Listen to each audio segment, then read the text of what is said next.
Everyone, Mrs. Halpin here, and I just wanted to give everybody a video update this week. I thought I'd change things up a little bit.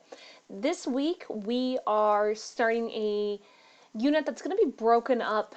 It's like a sub-unit, so it's going to be broken up between each literature unit that we do in the class. So you'll see one this week, and then you'll see part 2 of the unit after we finish the Canterbury Tales, and then you'll see it after we finish King Arthur in this class. So I think it's going to be a lot of I think it's going to be informative. I think it should be a little bit fun. It's definitely tailored to you, and I will go over those details in just a moment. So, first of all, great job on the Anglo-Saxon unit. I had so much fun reading your boasts. A lot of you did a good job taking on the persona of a superhero or your animals. Some of you were warriors. But you really understood that figurative language. You did a good job of creating it and identifying it.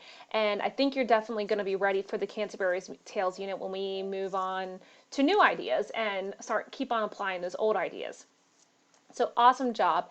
If you are still a little confused about that the Beowulf unit, the Anglo-Saxon unit, just contact me, contact Mrs. Petrevsky. We're here, we're happy to help, but I don't want you to fall too far behind because these next few weeks are gonna snowball. They're gonna go fast, and I don't want you to feel overwhelmed. So I promise I'm nice. I promise Mrs. Petrevsky's nice. Just contact us if you're feeling overwhelmed with anything. Okay. Also, closing dates on assignments. I don't close quizzes until the end of the semester, but drop boxes do get closed in this class. So keep these dates in mind. The drop boxes from the Help Me Understand unit, which the majority of you have submitted, those drop boxes are going to close next Friday, October 23rd at 11:59 p.m. I absolutely will not accept any more assignments from that unit past that date. And then all the drop boxes from the Anglo-Saxon unit, I will be closing those on November 6th at 11:59 p.m. So I definitely recommend that if you are missing that work, that you get it submitted. That way you can get the best grade possible in this class. All right, so let's talk about this week. This week, you're going to have 2 focuses.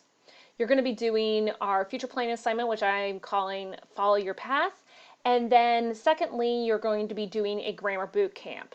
The future planning assignment, you will see part 1 this week, and then part 2 after we finish the Canterbury Tales unit, and part 3 after we finish King Arthur. Those assignments will be about 20 points each, but they'll total about 60 points. So it'll have a decent impact on your overall score. And then additionally, we're really going to focus on 3 different grammar topics throughout the semester. This week, we're focusing on complete sentences. So how this is going to work is you're going to complete an Edpuzzle on Monday, and that's due today.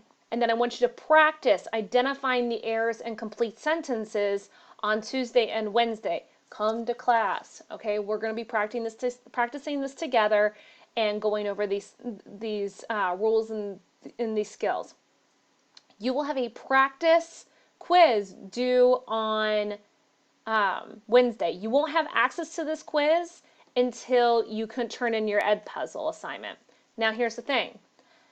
This quiz on Wednesday does not count for your grade at all. It will have absolutely no impact, and you will get an unlimited amount of times to take this quiz. I want you to be able to do this, and I want you to be able to do it well.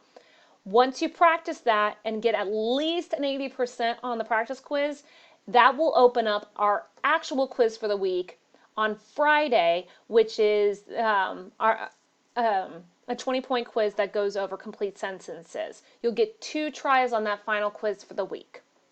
Okay, everything builds on itself, on each other. So you will not have access to the practice quiz on Wednesday until you complete the Edpuzzle. You won't have access to the Friday quiz until you complete the midweek practice quiz. Okay. The future planning assignment, Follow Your Path, you'll have 5 different options to pick from, but you will not be able to change your choice once you submit your assignment. So make sure that you choose wisely and watch the explanation videos in the classroom that go over that, and then come to class where I go over in even more detail. That future plans, that follow your path assignment is going to be due on, it's going to be due on Friday. All right. So that's basically this week. It's kind of a nice breakup between all that heavy literature and that figurative language, but it also covers important skills that we do need to cover. Again, if you're falling behind, don't hesitate to reach out. I'm more than happy to help you. Mrs. Prochowski is. We're happy to answer any questions you might have. Have a great week, everybody, and let us know if you need anything. Thank you. Bye.